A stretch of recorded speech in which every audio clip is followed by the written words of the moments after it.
Boom, we're back, and fresh off of his tournament videos, we're going up against Tornado Joe. And Tornado Joe was just promoted to blue belt, so of course I had to test how good he was. You also get to see my custom rash guard from X Martial in action, and remember, if you want great gear from them, check out my link in the description below and use promo code Tyler10.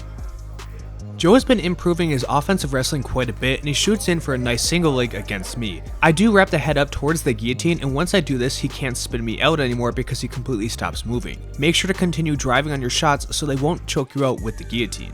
And since I have him in the front head, I want to continue to walk forward and drive my chest down. This forces Joe into the turtle, but he doesn't want to spend too much time here and he tries to hit a Granby roll. I kept my hips nice and tight to his so he couldn't get too much space, and he goes for the stand-up as his second escape option. Again, I'm keeping my hips really tight to his, and I bring my leg in front of his leg to block it so I can bring him back down to the mat.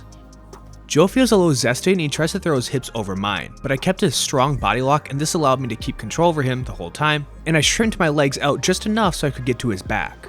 I've been on a recent kick lately where I refuse to be on somebody's back, so I'm getting rid of this position. Unfortunately, Joe takes half guard on me. I would have loved to have sat and mount, but I'm able to use the guillotine to pass his guard really quickly. Now, if you get caught in the same position that Joe is in, he's doing the right thing. It's good to be able to bridge and try and push into the opponent. Unfortunately, I'm still able to keep rolling onto my side, and by rolling onto my side, I'm able to establish top side control.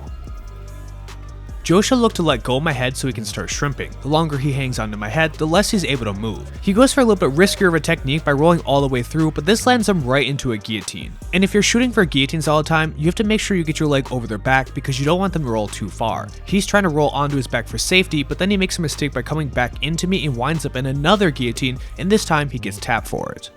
Now, because I guillotined Joe in less than 2 minutes on video, all of you guys watching have to press like on the video. Otherwise, I'm going to come find you and put you in that same guillotine and it won't work out too well for you. And while we're at it, let's do my question of the day. Simple question, what did you think of the recent tournament series featuring Bath Salts Ben? Let me know your thoughts below. Any critical comments are welcomed.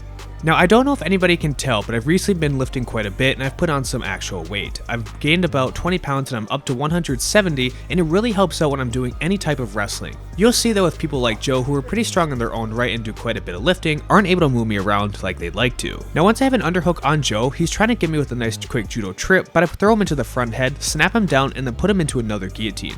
This one was a really quick tap, so let's watch it again. As I regain my balance, I make sure to bring my left arm around the back of his neck so I can snap him down and put him into the guillotine. I want to make sure that I throw my leg as I roll backwards so he doesn't get to a better spot and potentially wind up in top side control.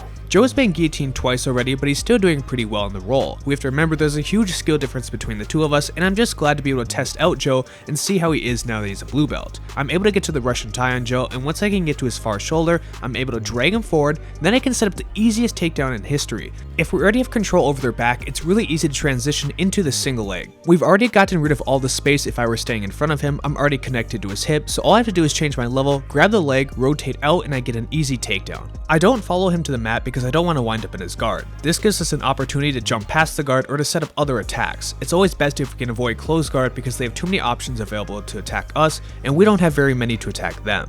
Now, Joe's been working on his deep half, and I can tell he's already made a few improvements. The first reason I can see that is because he's not rolling into me. A lot of people love to roll into me from deep half and then they get guillotined. Unfortunately, he doesn't have enough pressure on my leg, so I'm able to step out of deep half and I can start applying my own pressure to him and push myself into side control.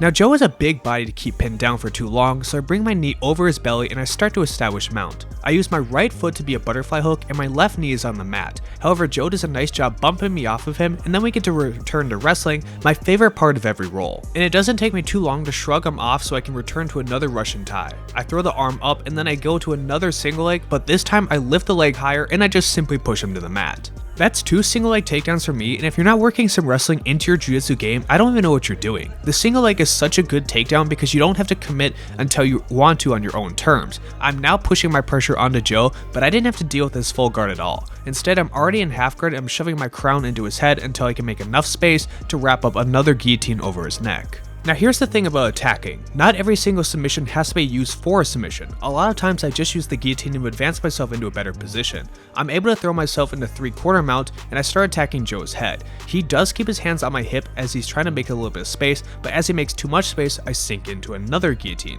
This time I'm able to crawl all the way over into mount and I get another tap on Joe.